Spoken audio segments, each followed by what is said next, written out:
στο σημείο αυτό να καλέσω τον πρόεδρό μας, τον Νίκο τον Παπαδόπουλο,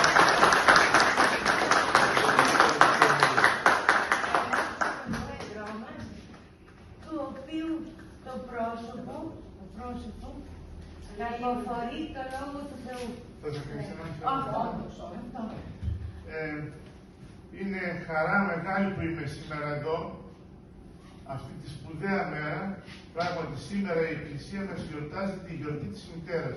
Σήμερα οι Ορθόδοξοι γιορτάζουμε τη γιορτή της Μητέρας. Σήμερα η Παναγία μας επήγε στον Χριστό να συναντήσει τον άνθρωπο, τον Σιμεών. Αυτό σημαίνει παπαντή, σημαίνει συνάντηση. Συνάντηση του Θεανθρώπου Χριστού με τον άνθρωπο, τον ιερέα, τον Σιμεών, τον Θεοδόχο, που είναι αυτό απίστευτο. Ξέρετε, ο Σιμεών δεν ήταν αργόσχολος, παρόλο που ήταν υπέργυρος, δεν πήγαινε στους καφενέδες και εδώ και εκεί, καθόταν εκεί στο ναό, μαζί με την προφήτηδα Άννα. Αυτοί οι δύο γέροντες υποδέχτηκαν τον Θεάνθρωπο και είπα αυτό το σπουδαίο που το λέει ο ιερέας, τα λόγια του Σιμεών τα λέει ο ιερέας κάθε Κυριακή στην Εκκλησία. Λέει: «Νη απολύεις τον δούλο του Δέσποτα κατά το ρήμα σου εν ειρήνη, ότι είδον η οφθαλμίνου το σωτήριο όσο νικήμασες φως της αποκάλυψης εθνών και δόξα λαού του Ισραήλ». Αυτό κάθε μέρα το λέει η ανθρωπότητα αυτό, αγαπητέ μου. Κάθε μέρα το λέμε αυτό, γιατί αυτό είναι και η υπερπτουσία αυτό που γιορτάζει σήμερα και εδώ η Καλαμάτα μας. Κάναμε τον ελληνικό παλμό και είναι τιμή μας που ήρθατε σήμερα εδώ. Εμείς δεν φοβόμαστε το μικρό πίμνιο, γιατί όλα από λίγο ξεκινάνε. Και πάλι ας πιάσουμε στο Ευαγγέλιο που λέει: «Εσείς είστε το φως του κόσμου» ή «Εσείς είστε το άλας της γης». Ξέρετε, το άλας, το αλάτι, οι γυναίκες τα μαγειρεύουνε, κάνουν μια μεγάλη ποσότητα, αλλά το αλάτι που θα ρίξουν λίγα γραμμάρια. Αλλά αυτό το αλάτι είναι ικανό να μας τιμήσει όλη την κατσαρόλα. Γι' αυτό κι εσείς θα είστε το αλάτι το δικό μας εδώ πέρα στην Καλαμάτα. Εγώ είμαι περήφανος για αυτό το κίνημα που γίνεται. Περήφανοι πρέπει να είμαστε μόνο το Σταυρό του Χριστού ή τίποτα άλλο. Αλλά όλα από τους ανθρώπους γίνονται. Άκουγα πριν, κατά την οικονομία, ναι. Άκουγα πριν εδώ τον αδερφό μου, τον Δημήτρη, που τόσο έμπονα σας ανέλησε το πρόγραμμα της εξωτερικής πολιτικής που θα πρέπει να έχουμε, ώστε η πατρίδα μας, η μικρή Ελλάδα, που τώρα μπορεί να είναι μικρή, αγαπητοί μου, αλλά η Ελλάδα είναι υπερδύναμη. Τώρα είναι ένας οικονομικός νάνος, ένας καρπαζοεισπράκτορ, αλλά η Ελλάδα είναι μια υπερδύναμη. Υπερδύναμη πνευματική, υπερδύναμη θρησκευτική, υπερδύναμη πολιτισμική. Δεν υπάρχει πέτρα, δεν υπάρχει μουσείο, δεν υπάρχει πολιτεία, δεν υπάρχει εξουσία που να μην πηγάζει από εδώ, από αυτά εδώ τα βράχια των Αθηνών, των νησιών. Ο πολιτισμός, ο παγκόσμιος πολιτισμός, ξέρετε που γεννήθηκε? Στις Κυκλάδες, στο Αιγαίο μας. Αυτό που θέλουν να μας αρπάξουν τώρα, που ήδη έχει βγει ναύτεξ των Τούρκων προχθές, οι οποίοι λέει για 2 χρόνια δεσμεύουν το μισό Αιγαίο. Και δεν ακούστηκε τίποτα. Τίποτα δεν είπαν αυτοί. Και ήμουνα σήμερα μαζί τους και ο Θεός να με συγχωρέσει. Πολλά μου ήρθε να τους πω, τους 2 πρώην πρωθυπουργούς που ήταν εκεί και κάθονταν εκεί δίπλα μου. Λέω, αυτός ο λαός χριστεύεται. Είδα εδώ τόσο κοσμοσυρωή, αγαπητοί μου, και τρόμαξα την ευλάβεια που έχουν εδώ οι Καλαματιανοί στο πρόσωπο της Παναγίας. Τι πληθυσμός ήταν αυτός? Μα πόσες χιλιάδες είστε? Δεν έμεινε ούτε ένας στο σπίτι. Ούτε ένας. Τα βλέπουν αυτά οι σκοτεινές δυνάμεις. Γι' αυτό βάζουν παντού, πώς σας λένε αυτά, τα γέμια, έτσι τα λένε. Στα κοπάδια βάζουν μπροστά τα μεγάλα τα τραγιά με τα κουδούνια. Έτσι βάλανε εδώ μερικούς τραγόμορφους δαίμονες. Να μην επιτρέψετε την έκφραση, είναι η ουσία αυτό που σας λέω, και το πίμνιο του Θεού το οδηγούν σε ατραπούς φρικτούς. Έτσι ένας λαός που σήμερα κρεμόταν πίσω από την Παναγία και από την ιερή της εικόνα, το βράδυ θα κάνει άλλα και μετά θα πιστεύει άλλα. Θα ακούει για το Αιγαίο και δεν θα υδρώνει.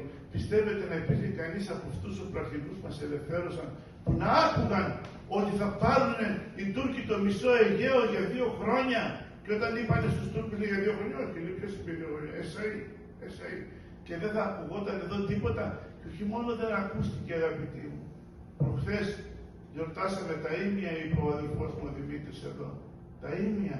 Και ξέρετε ότι εμάς στην Αθήνα δεν μας επέτρεψαν να κάνουμε ούτε μια εκδήλωση στο Σύνταγμα, ούτε μια παρουσία στο μνημείο των Ιμίων εκεί να καταθέσουμε ένα στεφάνι, να πούμε, να φωνάξουμε τα ονόματα των 3 ιερών που δώσαν το αίμα τους. Στην ηλικία μου θα ήταν αυτοί οι άνθρωποι τώρα. Και λείπουν από τη ζωή τόσα χρόνια.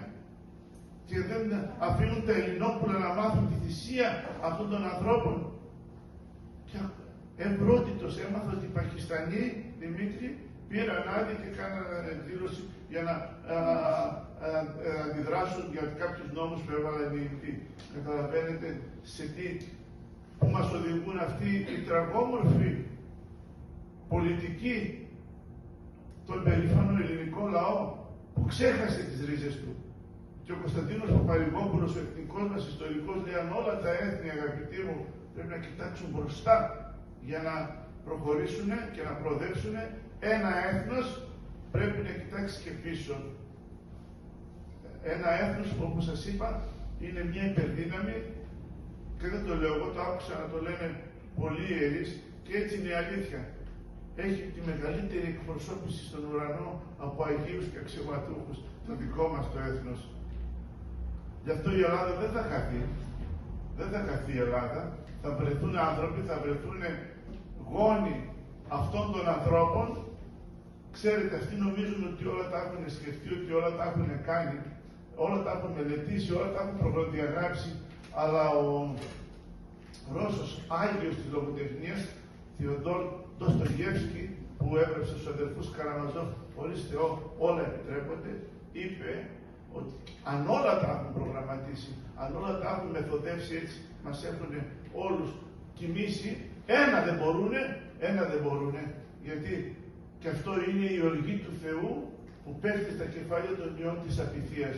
Γιατί πάντα, αγαπητοί μου, μην νομίζετε τα βλέπει μόνο ο Παπαδόπουλος, ο Δημήτρης, η Ελένη, η κυρία Κουλαλόγλου, ή οποιοςδήποτε τα βλέπει. Υπάρχει ένα μάτι, λέει, που όλα τα βλέπει. Ένα αυτή που όλα τα ακούει και ένα χέρι που όλα τα γράφει. Και αυτός είναι ο Θεός, τα ξέρει όλα ο Θεός. Ακόμα και τις πιο βαθιές σκέψεις τους ξέρει και τις σκέψεις μας ξέρει. Εγώ βρέθηκα στην πολιτική, καμία σχέση με την πολιτική δεν είχα και μπορεί να μην έχω ακόμα, γιατί βλέπω τώρα κάτι δηλώσεις που έδωσα, ένας δημοσιογράφος περίεργα δεν φάνηκε, γιατί δεν μπορούν να έχουν συνηθίσει να πούνε την ξύλινη γλώσσα. Γιατί με ρώτησα, εσείς είστε αυτός που έδειξε τα εικονίσματα της Μεδόνη. Ναι, λέω, δεν σου αρέσει η φάτσα μου. Λέει, δεν φαίνεστε και τόσο άγριος. Λέει, δεν είμαι άγριος, γιατί είναι αμάγριος. Ναι, δεν το μετανιώσατε ακόμα. Αυτό, παιδιά, δεν υπάρχει δημοσιογράφος από τον πιο μικρό της Καλαματιανής εδώ της Καλαμάτας μέχρι τον πιο μεγάλο των Αθηνών, μόλις με δει, είναι κουρτισμένοι, σας λέω. Πράγμα. Το λένε όλοι το ίδιο. Δεν μετανοήσατε ακόμα. Και εγώ τους κοιτώ τα λίγα πράγματα που ξέρω από την Ορθοδοξία. Ξέρετε τι θα πει μετάνοια? Τι θα πει μετάνοια? Μετάνοια θα πει αποτάσσομαι το σκότος. Εγώ ποιο σκότος λέω να αποτάσσομαι? Ποιο σκότος? Πέστε μου ποιο σκότος? Όταν βρίζετε εδώ τρέχατε, λέω ακριβώς έτσι του είπα. Δεν ξέρω αν θα τα δείξουν στις δηλώσεις, αλλά αυτό τους είπα πριν από λίγο. Έτρεξε ένας λαός, δεν ξέρω αν έμεινε ένας Καλαματιανός στο σπίτι του.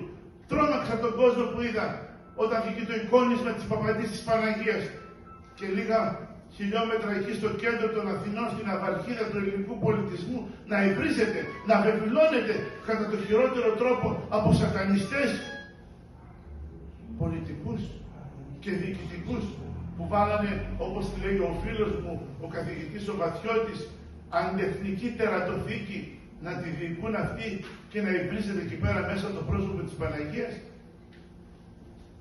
Γιατί δεν το κάνανε σε άλλη πίστη? Γιατί δεν το κάνανε στην Ιουδαϊκή πίστη?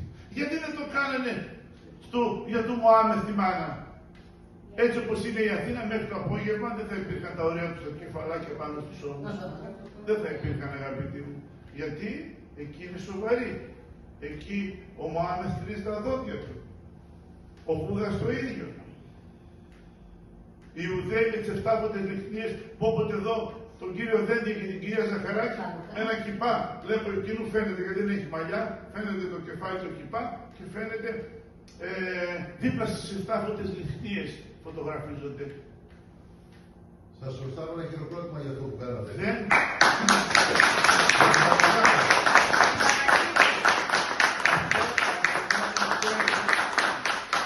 Επειδή το λένε όλοι, δεν ήταν το πρώην κόμμα μου το μου είπε, το άκουσα και αυτό, ότι λέει το προγραμμάτισα με τη Νέα Δημοκρατία. Πιο σκεπτικό.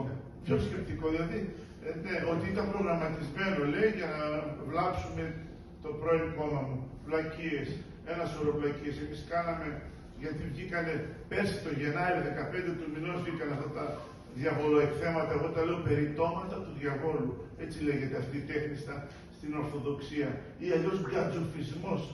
Γκατζουφισμός είναι η τέχνη των σατανιστών, οι οποίοι βεβηλώνουν την Ορθόδοξη πίστη. Κανέναν άλλο δεν θα δείτε να βεβηλώνουν. Και η Εκκλησία που ήταν εκεί την ώρα να βάλει τη θέση. Εκεί είναι το μεγάλο μου παράπονο και το λέω στους Αγίους Αρχιερείς. Επίσκοπος σημαίνει ακριβώς αυτό που είπατε. Επίσκοπος σημαίνει ότι στέκομαι επί σκοπό. Επισκοπό. Και όταν βλέπω ότι κινδυνεύει το πίμνιο και μπήκαν λύκοι βαρύς, μη φοιτούμε του πιμνίου, γι' αυτό έχει και τη μαγκούρα.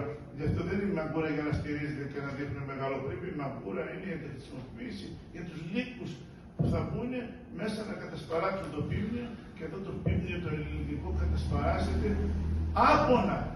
Άπονα. Ο ελληνικός λαός κατασπαράσεται απίστευτα. Σήμερα είναι η γιορτή της μάνας. Πού είδατε η ελληνική πολιτεία να προστατεύει τη μητρότητα? Ακούσατε το σχετισμένες θέλω να τις πάρουν, γιατί η μητρότητα υποστηρίζεται σαν νόσος. Ακούσατε τι είπε? Δεν το διασταύρωσε, Ελένη μου, αλλά αν το διασταυρώσω, δεν ξέρω κι εγώ τι θα πω πάλι. Η μητρότητα, αγαπητοί μου, είναι φυσιολογικό πράγμα. Όποια γυναίκα αξιώνεται, ο Θεός να την κάνει και άντρας. Όχι, γιατί και εμείς οι πατέρες αξιωνόμαστε μαζί με. Ο άνθρωπος από μόνος του ατελείς. Έτσι μας έκανε ο Θεός, γιατί θα φέρουν τα μυαλά μας αέρα. Θέλουμε κι άλλον άνθρωπο για να μπορέσουμε να συνδημιουργήσουμε και να κάνουμε το έργο του Θεού. 1000 άντροι να παντρευτούν μαζί τους αυτούς τους γάμους που έκανε ο Μητσοτάκης. Ένα παιδί δεν μπορέσουν να κάνουν. Γιατί το έκανε ο Θεός. Εμείς τα είπαμε μαζί με τον αγαπητό μου, τον Αεροπαγίδη, τον Αποστολάκη, κάναμε πύρινες ομιλίες στην Βουλή για αυτά τα θέματα. Γιατί υποστήριξαμε το φυσιολογικό. Ξέρετε, η λέξη φυσιολογικό σημαίνει ότι είσαι, αν δεν είσαι φυσιολογικός, γιατί αυτοί του θυμώνουν να τους πεις κάτι. Ξέρεις τι σημαίνει φυσιολογικός? Είσαι εναντίον της φύσης και εναντίον της λογικής. Το βλέπεις. Αυτό το έχουν τα ζώα, το έχουν και τα φυτά ακόμα. Ξέρετε, και στα φυτά υπάρχουν αρσενικοί και θηλυκοί στήμονες. Δεν είναι μόνο το ανθρώπινο, ότι κάθε ζώο, κάθε φυτό έχει σφοδρή επιθυμία, αυτό το έχει βάλει ο Θεός μέσα στο κάθε εμβριόν, να αφήσει απογόνους. Και διαταράσσεται ακόμα και η ψυχική του σφαίρα και στον άντρα, αλλά κυρίως στη γυναίκα που το ένστικτο το μητρικό, γι' αυτό και όλοι έχουμε Θεός. Θεός για τη μάνα μας. Όχι, και εγώ πατέρας 6 παιδιά, όπως και η Ελένη μας 6 παιδιά, έτσι είμαστε πολύ τεχνοί. Δεν τιμούμε και τον πατέρα, γιατί εγώ πατέρας, αλλά της μάνας το Θεός είναι απίστευτο. Γι' αυτό εγώ έχω δει πολλές γυναίκες που δεν είχαν δυσκολίες στη μητρότητα, δεν μπόρεσαν να αποφύγουν αυτό να ισορροπήσουν στη ζωή τους. Και έρχεσαι εσύ αυτό το ιερό το πρόσωπο της Παναγίας, που όταν κράτησε στα χέρια της τον Χριστό η Παναγία, αγαπητοί μου, 16 ετών γέννησε τον Χριστό. Όταν τη βλέπουμε στην εικόνα είναι περίπου 18 χρονών παιδούλα, που είναι ο Χριστός 1-2 χρονών που τον έχει. Και αυτοί οι κατζουφιστές εβάλανε την Παναγία αυτό το δικό μας που έγινε στην πινακοθήκη, να ξέρετε, έχει φοβερό θεολογικό υπόστρωμα. Ύστερα παρουσιάστηκε και στην Βιέννη πάλι εναντίον της Παναγίας. Βέβαια εκεί πήγε μια μουσουλμάνα και έκανε τέχνη σκοποβολή στο πρόσωπο της Παναγίας και εκεί πλήρωσε πρόστιμο, παρακαλώ. Παρόλο που και αυτή είναι ενταγμένη στη νέα τάξη πραγμάτων. Στην Κύπρο παρουσιάστηκε μια σχροτάτη πάλι έκθεση, αλλά ήταν απλώς εσχρή. Την έβλεπες και έλεγες είναι εσχρή, όπως λέγει ο Απόστολος Παύλος, εσχρόν εστίν και λέγει. Έδειχνε τον Χριστό και τους Αγίους, ας πούμε, γεννητικά όργανα απ' έξω κτλ. Εσχρό. Αλλά το αυτό στην πινακοθήκη ήταν φοβερά πνευματικό, γιατί έδειχνε την Παναγία μας μορφή δαιμονίου γέρικου να καπνίζει έτσι μανιωδώς τσιγάρο. Η Παναγία θεωρούμε εμείς ότι είναι αμόλυντη, δεν λέμε άχραντε, αμόλυντε, άφθορε, άχραντε, έτσι δεν λέμε. Στο απόδειπνος, το ξέρεις καλά. Ναι. Αμόλυντο. Αϊπάρθενος. Και έτσι την κάνεις γέρικο, δαιμόνιο που να εξαρτάται, γιατί ποια μάνα, για μια μάνα να κρατάει ένα λεχούδι στα χέρια της, η πιο βαριά καπνίστρια να είναι, δεν καπνίζει στο μωρό. Και αυτό του δείχνει να καπνίζει. Πράγμα που σημαίνει ότι δείχνει ότι η Παναγία μας είναι εμπαθής και εθισμένη στην νοικοτήνη. Και το Χριστό, που τι είναι ο Χριστός για μας, δεν λέμε, είναι η ζωή, η αλήθεια, η Ανάσταση, η οδός, αυτά τα προσωνύμια δεν του δίνουμε στην Αγία Γραφή. Τον αρχηγό της ζωής με τι τον παρουσίασε αυτός? Με νεκροκεφαλή. Με νεκροκεφαλή, αγαπητοί μου. Νεκροκεφαλή εμείς στην ιατρική, αλλά και σε άλλες επιστήμες, ακόμα και σε ένα ηλεκτροφόρο ή να πάει μια νεκροκεφαλή, τι συμβολίζει? Θάνατο. Καταλάβατε? Αυτό λέγεται διαβολική τέχνη. Αυτό λέγεται ανάποδος κόσμος. Τον αρχηγό της ζωής να τον παρουσιάζει με νεκροκεφαλή και την άγνη Παρθένο, τη Θεόνυφη, τη Δέσποινα, να την παρουσιάσει σε ένα δαιμόνιο εμπαθή εθισμένο στην νοικοτήνη. Πώς το δέχεται ο Έλληνας? Και μέσα στην πινακοθήκη του, την οποία τη συντηρούμε εμείς, με τους κόπους μας, με τον οβολό μας, για να μας βάλει εμάς όλους τους Έλληνες απέναντι στον Θεό. Με συγχωρείτε που πλατείασα σήμερα για το θέμα, αλλά επειδή με ρώτησε αυτός, έτσι, μου ήρθε αυτά που του είπα εκεί, αυτά ήθελα να πω και σε εσάς, γιατί τα λόγια, λέει, που βγαίνουν από την καρδιά ενός ανθρώπου, μπαίνουν και στις καρδιές των άλλων ανθρώπων. Πράγματι, σήμερα η γιορτή της μητέρας, και καθένας θυμάται τη μητέρα του, και εγώ θυμάμαι σήμερα τη δική μου τη μητέρα, που σε δύσκολα χρόνια φεύγαν τότε από τα χωριά και τα λοιπά, πήγαιναν στις πόλεις, δούλευαν, μας μεγάλωσε και δοξάζω το Θεό για τους γονείς μου, γιατί οι γονείς, γίναμε όλοι οι γονείς, δεν ξέρω πόσοι είστε από εδώ πέρα, γονείς είναι ιερά πρόσωπα. Ό,τι και να κάνουμε, γονιό δεν μπορούμε να κάνουμε. Ο γονιός είναι ένας. Ο πατέρας είναι ένας, η μητέρα είναι μία, και τι είναι οι γονείς? Οι γονείς είναι η προέκταση των χεριών, της καρδιάς και της αγάπης του Θεού εδώ πάνω στη γη. Δεν μπορεί. Κάτι άλλο ξεχάσετε. Πολλά ξέχασα, μόνο ένα. Γιατί γνωρίζουν οι γονείς, γνωρίζουν το χαρακτήρα των παιδιών τους. Ναι, σίγουρα. Αφού και αυτοί μέσω του Θεού γίνανε στη δημιουργή του Θεού. Γιατί γνωρίζουν το παιδί τους από τη στιγμή θα γεννηθεί μέχρι. Γιατί δεν μπορεί ο ίδιος ο Θεός να έρθει εδώ να μας αλλάξει, να μας πλύνει, να μας χαϊδέψει. Έβαλε τα χέρια, αντί να βάλει, θέλετε να έρθει να τα πείτε εδώ? Θέλετε να πάτε εδώ? Γιατί ήθελα αυτό που είπατε, είναι η προέκταση. Είναι η προέκταση. Θέλω να δώσετε και μία έμφαση σε αυτό. Η Σταυρούλα είναι καθηγήτρια φιλόλογος και γι' αυτό. Έλα να πεις, γιατί εγώ συγκινούμαι να μιλάει. Είναι προέκταση, σωστά το είπε ο κύριος, το όνομα. Νίκος Παπαδόπουλος. Αλλά γνωρίζουν και το χαρακτήρα του παιδιού τους. Και παίρνω έναυσμα, να το πω αυτό, και από διάφορα γεγονότα δικά μου που μου έχουν συμβεί, ότι και διάφορα που γεγονότα δικά μου που μου έχουν συμβεί, για διάφορα θέματα, γιατί δεν υπάρχουν τώρα οι γονείς να μιλήσουν, να πούν αυτά που πρέπει να πούνε, γιατί οι γονείς μου έχουν πεθάνει.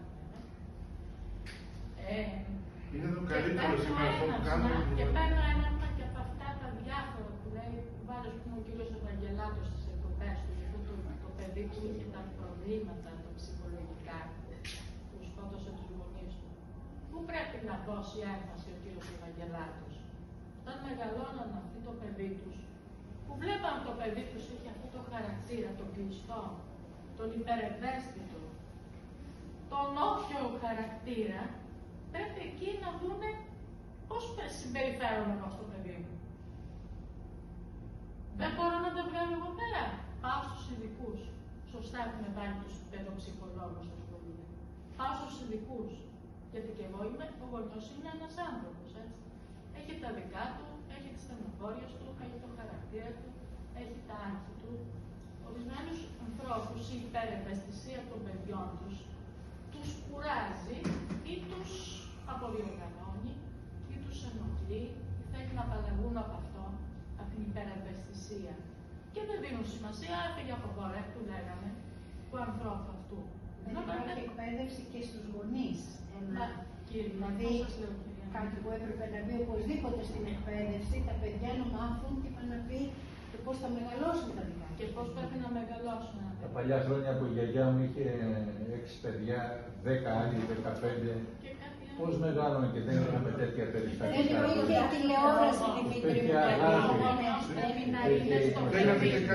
να το ακούει το παιδί του, να βλέπει τις αντιδράσεις του. Εμάς, ας πούμε, οι γονείς μας, και τώρα κάπως μου φαίνεται, ξέρανε τις αντιδράσεις του. Δηλαδή, μια φορά έχει γίνει κάτι και με τον αδελφό μου, ας πούμε, είχε κλειστεί στα χρόνια, ο γονιός ξέρει. Εγώ μπαίνω μέσα στο δωμάτιο και στενοχωριόμουν.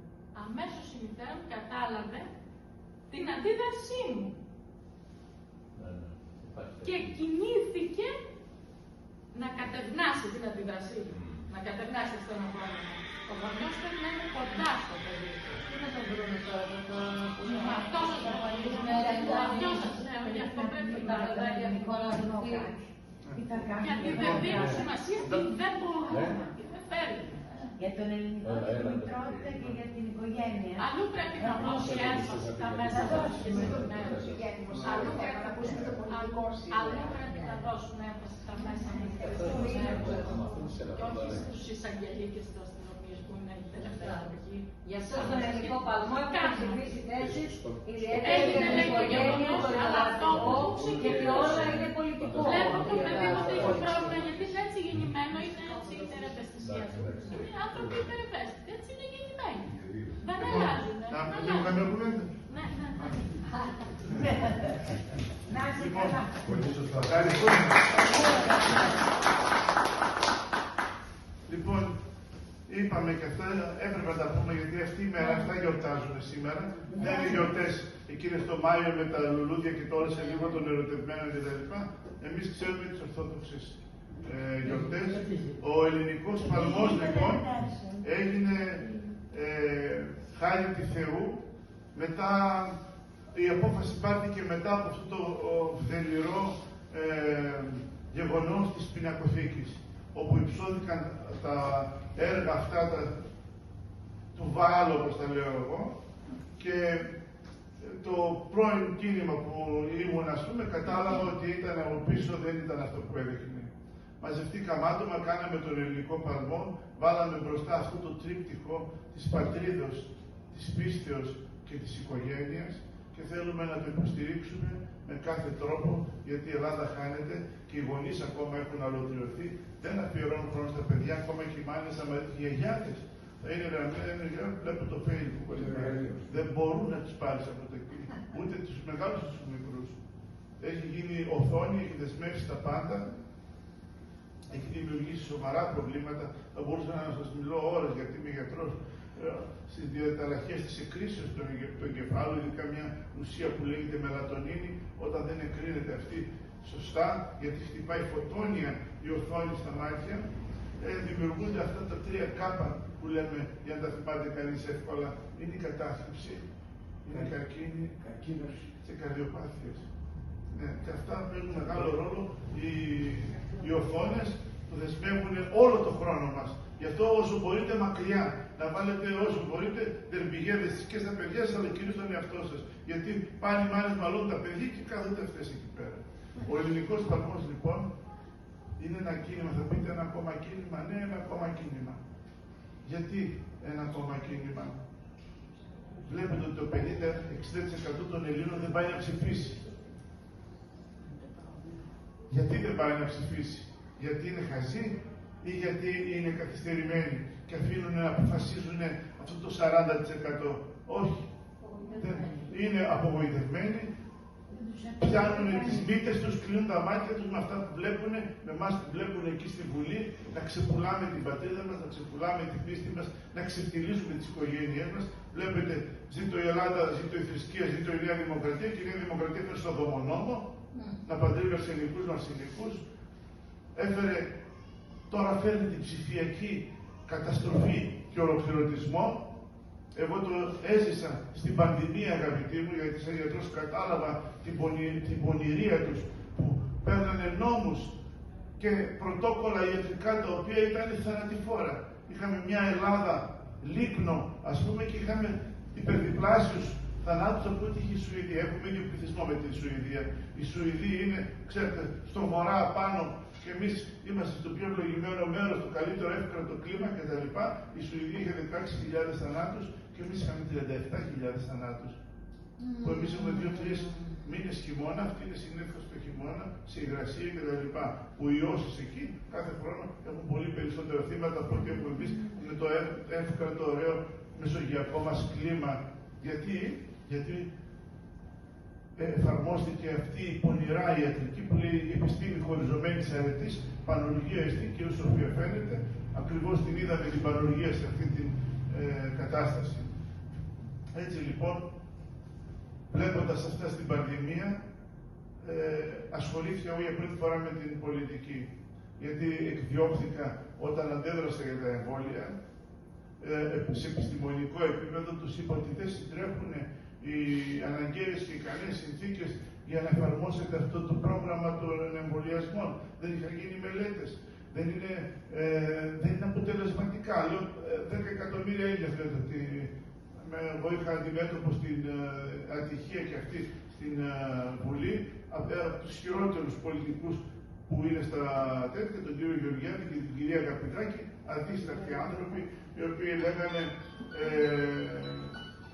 ήταν τόσο υπέρ των εμβολίων, ενώ ξέραν ότι 10 εκατομμύρια Έλληνες, όπως που είπατε, λέω, κάνανε εμβόλιο. Πέστε μου έναν από αυτούς που τον εφύλαξε το εμβόλιο και δεν κόλλησε 1, 2 και 3 και 4 φορές κορονοϊό.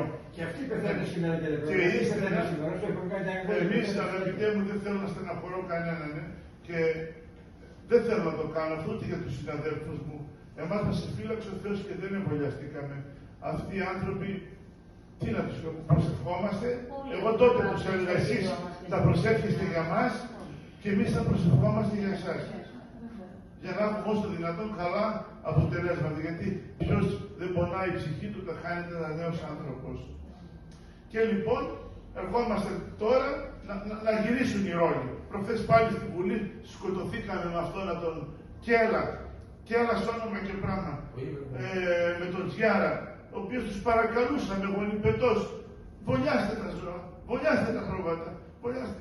Λέει, εσύ βγήκε ο άλλος ο πονηρός, ο Μπουμπούκος, και λέει, εσείς δηλαδή θέλετε να βολιάζετε τα ζώα, ενώ τους ανθρώπους δεν τους βολιάζετε?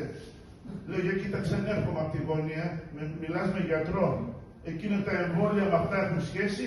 Αυτά τα εμβόλια που λέμε για να βάλουμε στα ζώα είναι απολύτως δοκιμασμένα δεκαετίες. Υπάρχει βιβλιογραφία και της μάνας σου και του πατέρα σου ακόμα. Είναι αποτελεσματικότατα, τα κάνουν τόσες χώρες, τα κάνει ο φίλος σας ο Ερντογάν για χαζό, τον περάσατε. Μόλις τον βλέπετε σκύβεται και του φυλάτε από ποδράρια. Τώρα γιατί δεν το μιμήστε σε αυτό? Και μάλιστα η Τουρκία, επειδή δεν τρώνε χοιρινό κρέας, είναι από τις μεγαλύτερες χώρες παραγωγής εγωπρόβιου κρέατος και γάλακτος. Ακόμα και στον Τραμπ, κυρία Κουλαλόγλου, στέλνουν το γάλατο εγωπρόβιο που πίνει ο Τραμπ, είναι από τα χεράκια του Ερντογάν. Τα αρβέει ο ίδιος. Και το λέω αυτό Γιατί προχθές μιλούσε ο Πλανητάκης και σταμάτησε την ομιλία του στον ΟΗΕ γιατί πήρε τηλέφωνο ο Ερντογάν. Και τρέχει ο δικός μας σαν το κατοικίδιο από πίσω του εδώ πέρα και σημασία δεν του δίνει και γέλαγε μόνος του και έκανε κάτι τριμάτιες που τρόμαξε όλος ο ελληνικός λαός και πρόσφαλε όλο τον ελληνικό λαό. Και εμένα σαν Έλληνα βουλευτή με προσβάλλει να βλέπω τον Έλληνα Πρωθυπουργό, παρόλο που δεν τον έχω σε καμία εκτίμηση, αλλά το αξίωμά του είναι αξίωμα. Δεν μπορώ να με προσωπεί ένα ανδρίκελο που να τρέχει σαν το puppet show εκεί και να μην γυρνάει ο άλλος να τον δει και αυτός να κάνει γελάκια στις οθόνες. Αυτό ήταν εξετελίζεται όλος ο ελληνικός λαός. Και ξέρετε γιατί δεν γύρισε να το δει. Γιατί είναι δεδομένος. Γιατί δεν είναι ηγέτης. Γιατί ξέρει αυτός δεν αποφασίζει. Και το είπε στους Κύπρους. Ναι, δεν αποφασίζει αυτός. Ενώ ο Ερντογάν αποφασίζει για την Τουρκία και για τη χώρα του. Έχουμε μπλέξει άσχημα. Πρέπει να το καταλάβουμε, γι' αυτό είμαστε εδώ, γι' αυτό κάναμε τον ελληνικό παλμό, γιατί ο ελληνικός παλμός προσπαθούμε εμείς όσο το δυνατόν να κάνουμε ένα κίνημα καθαρό με 5, 10, 20 ανθρώπους, δεν είναι πολύ περισσότερο και χαίρομαι που έχουμε πάρα πολλές γυναίκες και μια πιο αξιόλογη από την άλλη, πολύτεκνες μάνες, επιστημόνισσες κτλ. Και επιστήμονες που θέλω, δύο είναι τα κριτήρια που θέλω να είναι άνθρωποι κοντά μου. Ένα, να αγαπούν την Ελλάδα και δεύτερο, να σέβονται την πίστη μας. Και σας το λέω αυτό γιατί θέλουμε ακόμα και τους Πομάκους στη Θράκη μαζί μας. Αυτή είναι θρησκευτική μειονότητα, αγαπητοί μου. Δεν είναι εθνική μειονότητα, έτσι όπως πάνω τους παρουσιάζουμε. Δεν είναι τουρκική μειονότητα. Αυτή ο Γεροκαραμαλής και αυτοί εδώ που είδατε σήμερα που τους έκανε ντεμενάδες ο κόσμος, αυτοί πάνε να τη δώσουν δώρο στους Τούρκους και δεν είναι το πρόβλημα αυτό. Είναι ένας δάκτυλος, έχουν δημιουργήσει εκεί το προξενείο, το τουρκικό, το οποίο είναι κράτος εν κράτη, κάνει ό,τι θέλει, αλλά είναι σε αγαστή συνεργασία με την οικογένεια που κυβερνάει και κυρίως με την αδερφή του. Γιατί, να πω αυτό και να κλείσω, να μην πω σήμερα πήγαμε εδώ και πολύ στα εθνικά. Να κάνουμε δωρεάν τεστ DNA. Θέματα, όταν η κυρία Μπακογιάννη αποσχίστηκε από τη Νέα Δημοκρατία όταν ο συμπατριώτης σας πήρε την προεδρία της Νέας Δημοκρατίας, έκανε ένα κόμμα, λεγόταν Δημοκρατική Συμμαχία. Αυτή η Δημοκρατική Συμμαχία, όταν έγιναν εκλογές, ξέρετε τι ποσοστό πήρε σε πανελλήνιο επίπεδο? 2,1, 2,2% σε πανελλήνιο επίπεδο. Ξέρετε πόσο πήρε στη Θράκη? Ξέρει κανείς? Το ηλικιώδες ποσοστό των 18%. Όλοι αυτοί που χειραγωγούνταν από το τουρκικό προξενείο, μονοκούκι στην κυρία Μπακογιάννη. Αυτό σας λέει κάτι? Και σήμερα είναι αυτή που φροντίζει για την ανάπτυξη της σχέσης με τη Θράκη. Και σήμερα είναι αυτή που πριν λίγους μήνες ανέβηκε το αίμα στο κεφάλι, ότι την άκουσα σε μια εκπομπή να λέει «Μα είναι εύρωστος λαός, πολυπληθέστατος. Έχει χιλιάδες, λέει, χιλιόμετρα γεανίτιδα ζώνη στο Αιγαίο. Έχει δικαιώματα στο Αιγαίο. Είναι και στρατός εύρωστος, με πολλούς στρατιώτες. Και εσύ, κυρά μου, λέω, τι έκανες? 50 χρόνια δεν σε τιμάει ο λαός με την ψήφα του. Τι έκανες εκεί πέρα, για να έχουμε κι εμείς εύρωστο στρατό και να έχουμε Έλληνες? Ξέρεις τι έκανες? Βάλες τα φόβρακα πάνω στο ελληνικό έθνος. Με τον νόμο των εκτρώσεων, βέβαια τότε δεν το ψήφισε η Νέα Δημοκρατία, το ψήφισε το κλεπτοπασό το 86. Και μου λένε πάλι όλοι. Με συγχωρείτε λίγο που σας κούρασα. Να συνεχίσω ή να το κλείσουμε εδώ? Να σας πω λίγο αυτό. Ένας νόμος που έβαλε τα φόπλακα σε αυτή τη χώρα είναι ο νόμος του 1986. Με πολύ συμπεριληπτική γλώσσα.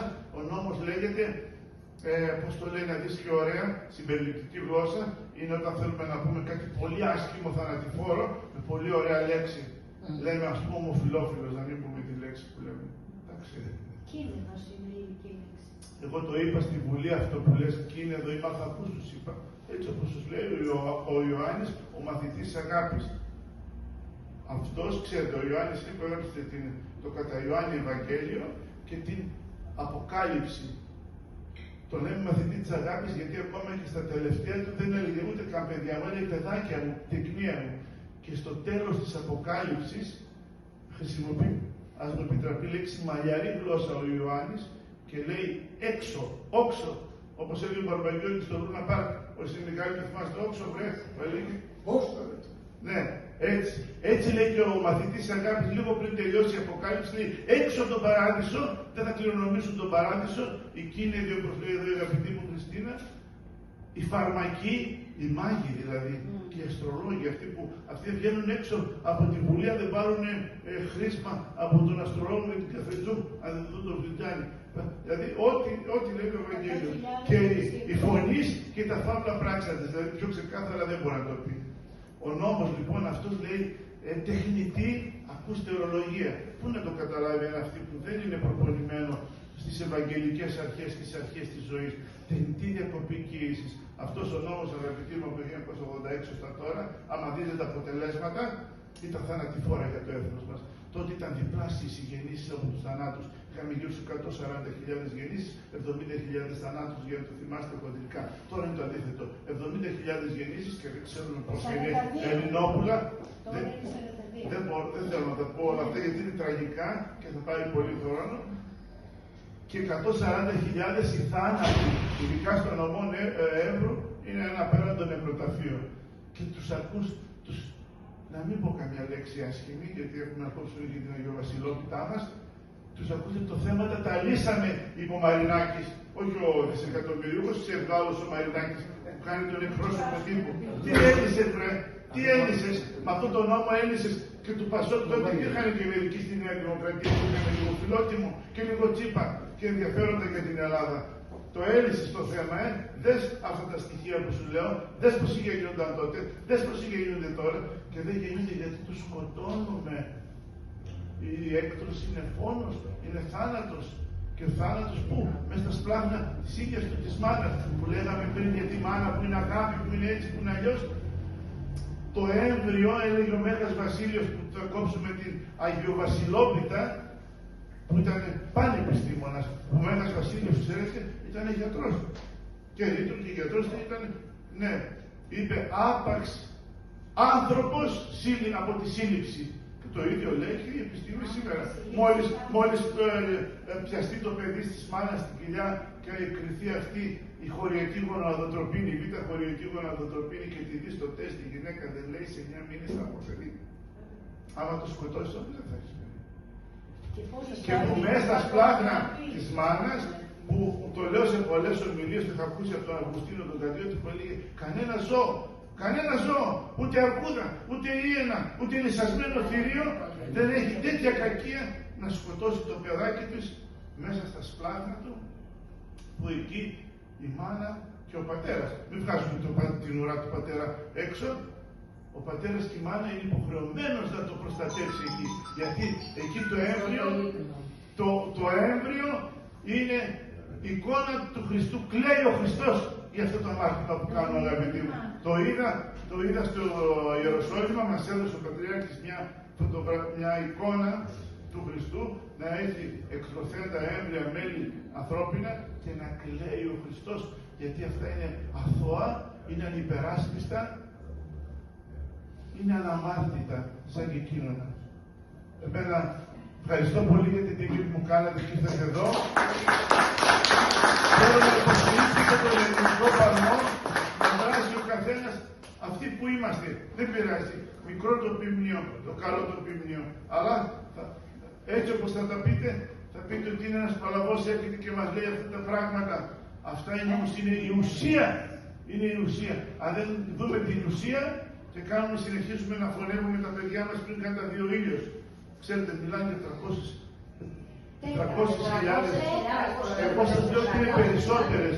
Αν δείτε πόσα, γιατί υπάρχει και η χημική έκτρωση. Ξέρετε, παίρνουν μετά ένα χάπι, 2 χάπια, 3 χάπια, για να έρθει μια κατάσταση αφιλόξενη και τοξική και να γίνει τοξική έκτρωση. Μαζί με αυτά είναι απίστευτα τα πόσα. Πού στην Ελλάδα, όλη η Τουρκία να γυρίσετε 100 εκατομμύρια Τούρκοι, μια έκτρωση δεν θα δείτε. Στην Ορθόδοξη Ελλάδα θα δείτε εκατοντάδες χιλιάδες, κλαίει ο ουρανός. και η γη, με αυτά τα σύεται η γη εκ θεμελίων με αυτά τα πράγματα. Και από αυτά τα 300, 400, 500 δεν ξέρω που θα είναι, θα δουν το φως του ήλιου μόνο 70.000 και δεν ξέρω αν είναι όλα Ελληνόπουλα.